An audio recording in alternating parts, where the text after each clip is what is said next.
153번째 질문입니다. 제 인생의 주인이 되고 싶습니다. 불멸 2권 201페이지 본문입니다.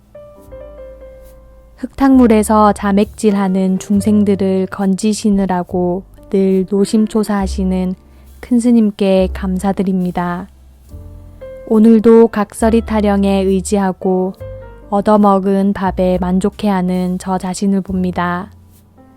그리고 언제까지 각설이 타령에 의지할 것인가 라는 생각을 했습니다.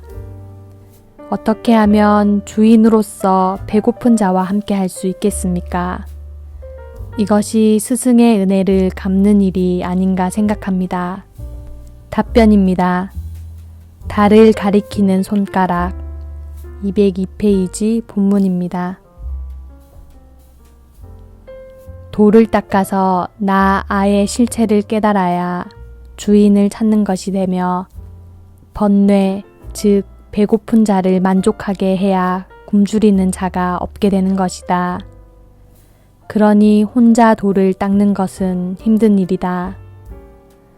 돌을 닦는 자는 빛과 같아 앞으로만 나아가기 때문에 거울이 필요하다. 왜냐하면 반조할 수 있는 거울이 있어야 빛은 돌아서기 때문이다.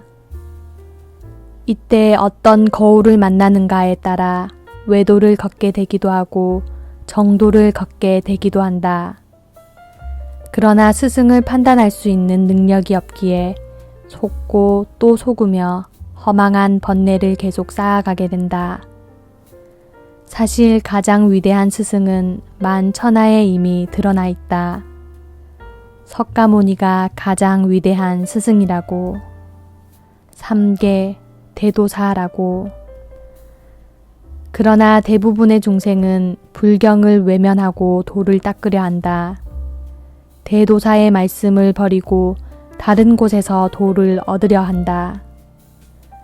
스승이란 제자의 생각을 정지시킬 수 있어야 한다. 그러나 이를 모르는 중생은 생각을 더욱 어지럽게 하는 자를 따르는 것이다. 불경은 제자를 이끌고 가 무심으로 데려다 놓는다. 이것이 올바른 스승의 능력이다. 그러므로 불경을 해석해 주는 이가 아니면 거울이 될 수 없다. 불경은 극치의 논리로 실제를 드러낸다. 그러므로 불경이 어렵고 어지럽게 느껴진다면 이미 번역이나 해석이 잘못된 것이고 불경을 읽고 있는 제자에게 무엇인가를 시키는 말로 번역되었다면 역시 번역이나 해석이 잘못된 것이다. 불경에서 가리키는 것은 무아이다. 그래야 모든 것에서 초월될 수 있기 때문이다. 생사도 내가 없다면 해결되는 것이고 분노나 탐욕도 내가 없으면 이미 사라진 것이기 때문이다. 그렇게 무아를 가리키는 스승이라면 제자에게 마음을 내려놓아라 라고 하여 찾을 수도 없는 마음을 내려놓으려 번뇌하게 한다든지 진알을 찾아라 라고 하여 가짜도 찾을 수 없는데 진짜를 찾으려 마음을 수고스럽게 한다든지 아니면 한 생각만 움직여도 만리를 벗어난다 라고 하여 생각이 있고 움직임도 있으며 벗어날 자리가 있는 것으로 생각하게 할 리는 없을 것이다.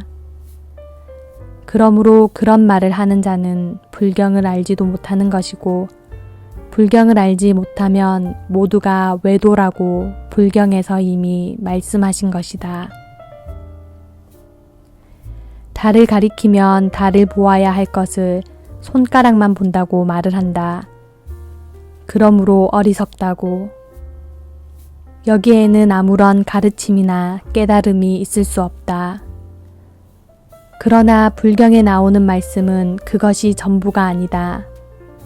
불경에서 말하는 달이란 나라고 생각하던 기억을 말하는 것이고 손가락이란 분별하는 오온을 말하는 것이다. 그러므로 달을 가리키는 손가락만 보아도 자기가 있는 것이 아님을 알 수 있지만 나아가 손가락이 가리킨 달까지 본다면 역시 그 달마저 없음을 깨닫게 된다. 이것이 불경에 숨겨진 깊은 뜻이다. 왜냐하면 기억을 만드는 것은 생각이고 생각은 손가락이라고 표현된 오온이니 오온을 조견하면 오온이 모두 공함을 깨닫게 될 것이고 공한 생각으로 만들어 놓은 기억 또한 허망한 것임을 깨닫는다면 어디에도 나라는 것이 존재할 수 없다는 것을 깨닫게 된 것이다. 그렇다면 자신도 모르는 사이에 이미 무아의 자리에 서 있는 것이 되기 때문이다. 진정 도를 얻고자 한다면 석가세존께 귀의하여 자기를 없애고 오직 불경을 따라가야 하는 것이다. 자기를 가지고 불경을 읽어간다면 항상 오역을 할 수밖에 없다. 즉, 오체투지하라는 말이다. 그러면 머지않아 2500년의 세월을 뛰어넘은 세존의 힘에 의해 천상천하 유아 독존의 자리에 본래 존재하고 있었음을 깨닫게 될 것이다.